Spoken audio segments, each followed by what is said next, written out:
Welcome back to another episode of Rock Boys Football. It is about to get real for this Michigan program on the recruiting trail. A monster official visit weekend going down for Michigan in Ann Arbor. I mean, you're going to see not only some of the best players from across the country, but some of the names that are highest on Michigan's board visiting Ann Arbor this weekend. What we're going to do here, and I'm fired up because I know y'all have some takes as well about this. Who are the five most important visitors for Michigan this weekend? I guess the best way to frame it is, as Michigan fans like ourselves who follow this program pretty damn closely on the recruiting trail, who are the five names on campus this weekend that we want to see Michigan make a move with, that we want to see end up in Michigan's class in 2026? I'm going to give y'all mine. Fired up to hear what you guys have to say in the comment section. Appreciate you guys. If y'all do enjoy the content, consider subscribing to the channel. I think most Michigan fans, kind of feel the momentum building. You've seen a few commitments this week. You know that momentum's building. We'll see if Michigan can close on any of these guys over the next couple of days.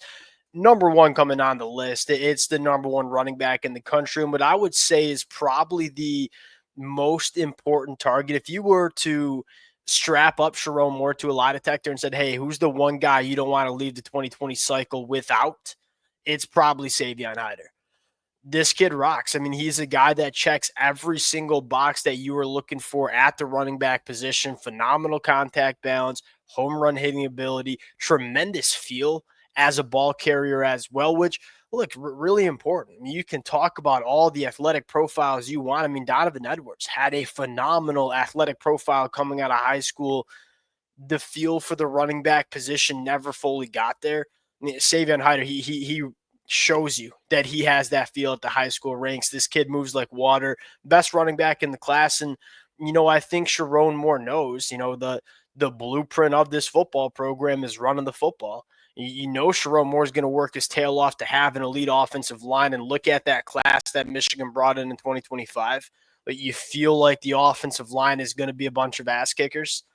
Let's go get one of the best running backs in the country to go run behind that offensive line. Savion Hiter is certainly that guy.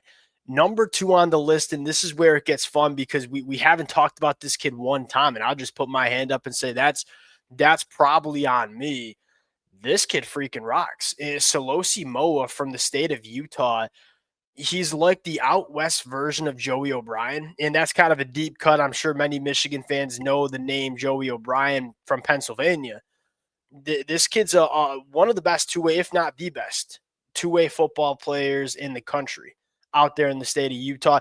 The reason we haven't necessarily brought him up is I just wasn't really sure where Michigan stood in this recruitment. He's kind of a close to the vest kind of guy. Well, he's going to be taking a visit to Michigan. It's very clear that Michigan is a contender in this recruitment. The fun conversation here is what position is he going to play? Legitimate chops at wide receiver, legitimate chops at boundary cornerback. I personally think his best position is at that safety spot because this kid's ball skills and instincts are unparalleled. He's one of those guys that, to me, if I were to sell him on Michigan fans, it has an awesome athletic profile. 6'2", 190, 10.74 in the 100-meter dash. I mean, for a guy that size, he's absolutely rolling in the track and field department. And then he couples that athletic profile with phenomenal instincts. When he's playing that safety position, his ability to read the eyes of the quarterback and go take away throwing windows and turn the football over is elite. And you look at him playing wide receiver and say that the ball skills are incredible. You talk about contested catch situations. This kid thrives in that, knows how to create separation, very dynamic after the catch. I look at him and say, look, I don't think he'll play two ways at Michigan just because when you're a program like Michigan, you recruit the way Michigan does, it's hard to get on the field both sides of the football unless you are special. And this kid, I like him a lot. I'm not saying he ain't special. They'll pick a position for him, or maybe he'll pick a position is probably the better way of saying it. Wherever this guy decides to play, I feel like he's going to be a difference maker for this Michigan program. I'm really excited to hear what comes out of this weekend. So I think many Michigan fans probably in my spot where it's like you ain't really sure where Michigan sits in this recruitment. We'll probably get a better feel coming out of the official visit weekend. I like this kid a lot and would love to see Michigan make a move on him. He's coming in number 2. Number 3, going to a position where I think all Michigan fans want to see Michigan go out and land some potential difference makers. Travis Johnson, probably one of the highest wide receivers, if not the highest wide receiver on Michigan's board. They've put a lot of effort into this one. 6'3", 185.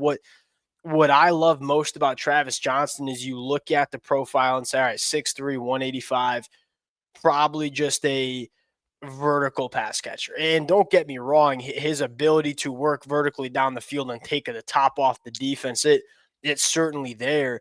But you start working more into his junior year stuff and say extremely dynamic with the football in his hands. He has that long speed, but he's also a pretty sudden mover as well in terms of making people miss, in terms of creating separation in his route tree. I think there's probably some development in the route tree that needs to take place, but I think he has the movement skills to really become a multidimensional pass catcher for this Michigan program. And look, we know Sherrone Moore is valuing size at the pass catcher position. Travis Johnson has that. And again, I think what Michigan's trying to sell here is with Chip Lindsey coming in, with Bryce Underwood as your quarterback, hey, these wide receivers that normally wouldn't really look at Michigan because they deem it as an offense where there's not a ton of opportunity for pass catchers, you're hoping to switch the narrative. And I'll say this, and we've been kind of saying this all cycle long, maybe Michigan turns it up a little bit later in the process for wide receivers. Once you put on the football field what this new offense is going to look like with Bryce, with Chip, then maybe you can start selling these pass catchers on Ann Arbor a little bit better than you can right now, because it looks all good on paper. Chip Lindsey coming in, Bryce Underwood at quarterback, you still haven't necessarily seen it. Travis Johnson coming in at number 3. Number 4, really like this kid, and I wouldn't be surprised. Honestly, would and probably should be higher here. John Tarantine. I think Michigan's in it for some other offensive linemen that I really like. I wouldn't be surprised if Sherrone Moore values this kid kind of similar to how he valued Andrew Babaloa last year. When Sherrone Moore wants his guy on the offensive line, he's going to go out and get him. And it sounds like this might be one of those guys Sherrone Moore really likes. And there's a lot to like about him. Now, I'll say this. He 6'3", 285 pounds. He kind of has a little bit more of a guard body. This dude has tackle athleticism. He has tackle athleticism all day of the week. And so although he doesn't have that tackle frame, I do think he can give you some tackle value. But at the very least, he's going to be such a good guard. He's not necessarily the biggest. His weight's kind of fluctuated at the high school ranks a little bit.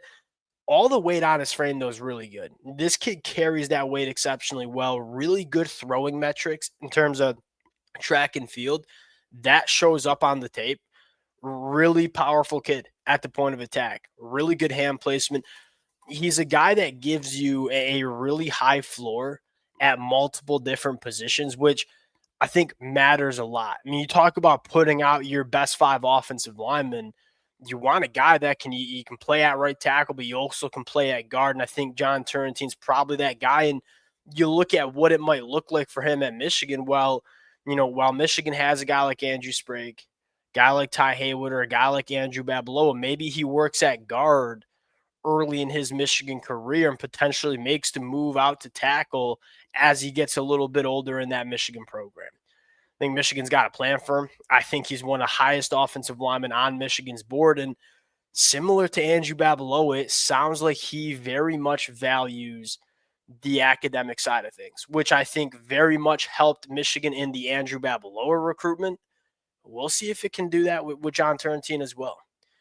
Number 5 on the list, and we're going to actually cheat. We're going to talk about 6 players. I'm going to go to Ben Bullware. He's not going to be the flashiest kid we talk about, right? He's 6'5". I would be surprised if he's quite 6'5". He looks closer to 6'3", 6'4".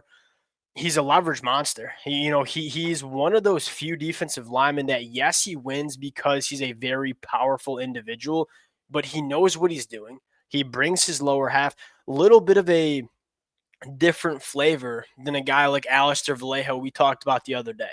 Alistair Vallejo, really juiced up, really, really clean hands, gives you a lot of pass rush juice from the inside. Ben Bullware, probably not going to be this dominant pass rusher.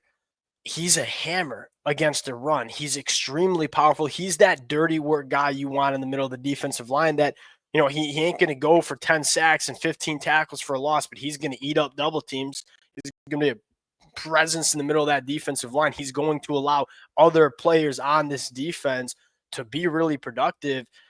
These guys always fly under the radar. And I think Ben Bullware is probably one of the more physically imposing defensive linemen we see in the 2026 cycle, and probably flying under the radar because the upside might be a little bit limited. I don't see this kid coming in and being a first team all Big Ten guy, but I can see him being a very valuable interior defensive lineman for Michigan over the next couple of years. Last name we'll talk about here, and go out to the state of California. Linebacker Kenneth Goodwin. And I'll say this, his recruiting ranking doesn't really match up with necessarily how I kind of see him, but more importantly, how these other Power 4 programs see him. Georgia, Oregon, USC was a player at a time. All the top Power 4 programs want to crack at Kenneth Goodwin. It sounds like Michigan's got a really good opportunity. Now, how high is he on Michigan's board at the linebacker position is probably worth questioning. Michigan's going after some heavy hitters at that off-ball backer position. I love Kenneth Goodwin. He's a little bit shorter. He's a little bit smaller. Kind of reminds you a little bit of Nakobe Dean coming out of high school, like a sawed-off linebacker that doesn't have that ideal frame and length. Instincts are incredible. The play speed is incredible. He flies around the football field, whether it's dropping back in coverage, whether it's going sideline to sideline, whether it's rushing the passer off the edge. Kind of that versatile defensive chess piece. The only concern you have with Kenneth Goodwin is how big is he going to be? And he's 6'1" with 75-inch arms, so there's some frame to mold there. But he does have a little bit more of a narrow body. And so can he get up to 230 pounds comfortably and maintain the athleticism he has is probably a question worth asking. I really do like this kid. And if you can get him up to 225, 230 comfortably and maintain the instincts and athleticism this kid plays with, you've seen Michigan do this. Like Michigan is leaning into I don't know if I necessarily say smaller, but oftentimes smaller but more athletic linebackers who can fly around the football field. Well, Kenneth Goodwin is that guy. I hope he commits because I'm excited to get into the film with him because he does a lot of things at a really high level. We'll close it out there. Appreciate you guys rocking with it.